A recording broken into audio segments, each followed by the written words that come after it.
Shalom, family. This is your sister ChaYah with some words of the day. Reading from the book Mark of America, Seat of the Beast, Apostle John's New Testament, Revelation Unfolded. I'm going to read from chapter 19, which is also Revelation 19. But it gives you a breakdown on the symbolism and the metaphor that John was trying to convey to us. I pray that this blesses you.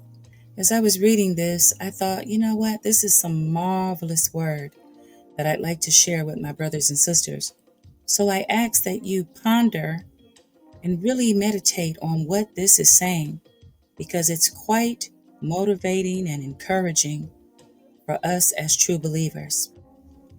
Starting at Revelation 19:1, and after these things I heard as it were the voice of a great multitude in heaven, saying, Alleluia, salvation and glory and honor and power unto the Lord our God.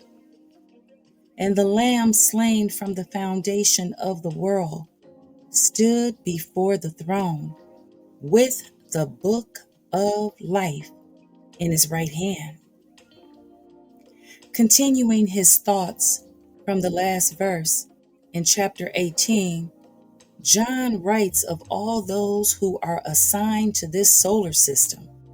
That's right, that great multitude, who have experienced many years of human existence without living the royal law. After experiencing the opposite, it is easy to praise Alleluia and give glory and honor to God for his eternal plan, which will be taught and instituted upon this earth by Yahshua the Lamb, who was prepared to lead us from the beginning.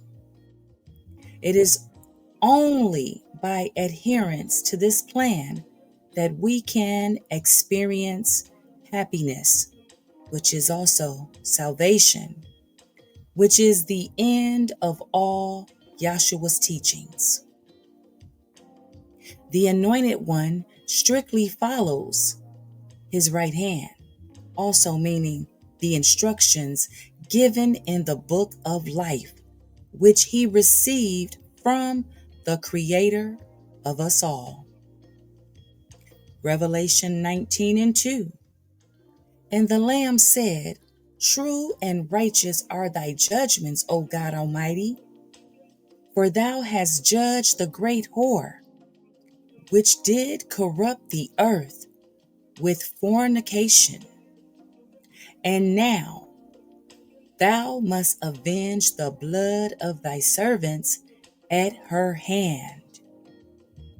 Yahshua is commenting that the instructions he followed in teaching the law of the gospel, which is also thy judgments, the royal law, doing unto others, is the only way to find peace and happiness, proving thou hast judged that the ways of materialism, selfishness, and personal gain, that represents the great whore which did corrupt the earth, are the cause of all human dilemma and problems.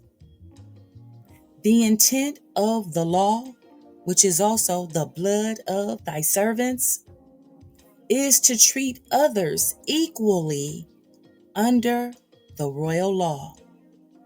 This will be avenged as Yahshua opens the seventh seal and comes again to the earth, this time with power and the glory of God to enforce which is also avenge the blood, the royal law upon the inhabitants of the world by the power of the truth he will speak. Revelation 19:3. And again, the voice of a great multitude said, Alleluia and Amen. And the smoke of her torment rose up forever and ever. Those who are, as it were, the voice of a great multitude in heaven, have seen the difference of living in mortality and experiencing both, partaking of worldliness, which is also committing fornication with the whore, and living the law of the gospel, saving oneself for marriage. In this case, the marriage of the Lamb, as John will soon present. One is either fornicating or saving oneself for marriage, because they are satisfied with the lesson and with the knowledge they have now gained from experience. They praise the ways of God and finalize their testimony by saying, Amen. Amen is a Hebrew word that stems from the word aman, which means to be faithful, support, or confirm. As formally established, smoke is defined as the leftover particles of a substance which were not torn apart by the heat of fire. We will forever and ever remember how we were tormented. That's right, living in a world without the royal law as its foundation. These memories will always keep us singing praises to God and honoring the law He has established for our happiness.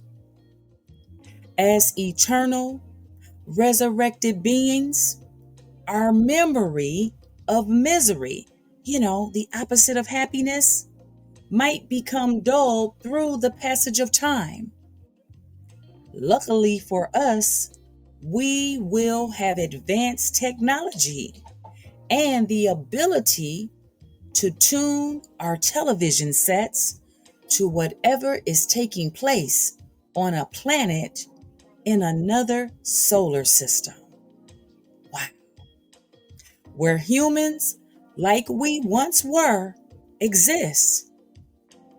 These humans, who are a living example of our past civilizations, have not yet had enough experience to know for sure that the eternal plan of God is forever and ever praiseworthy and right.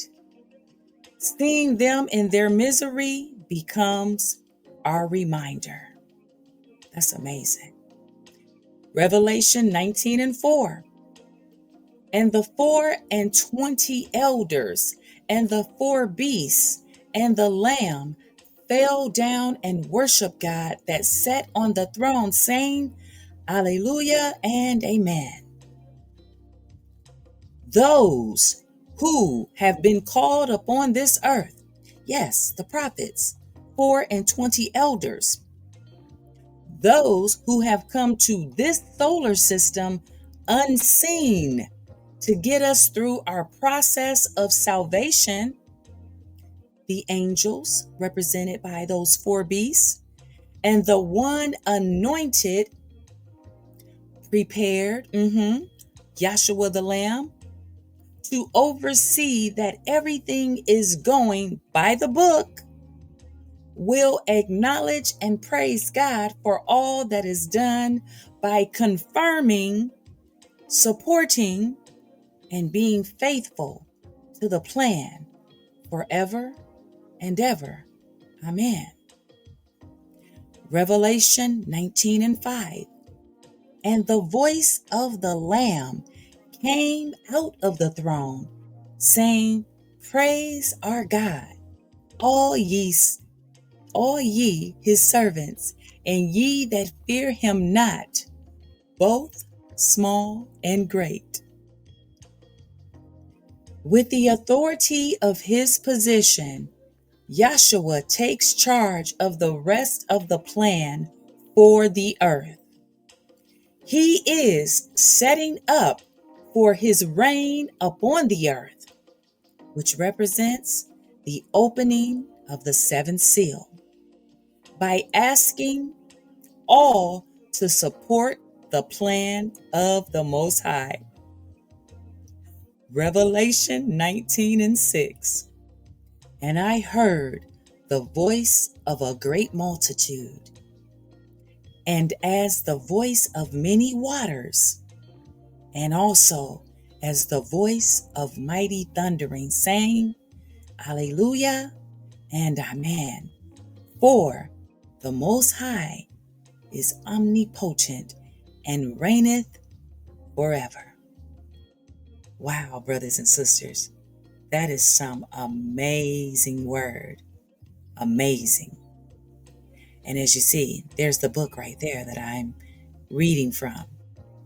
I highly recommend the book Revelation Unfolded, and that chapter 19, it blew my mind. Ponder on what that's saying, brothers and sisters. It's giving us hope for what is to come and what is already happening. You all have a good rest of your evening, and I hope you enjoy those Sistah ChaYah's words of the day. Shalom, family.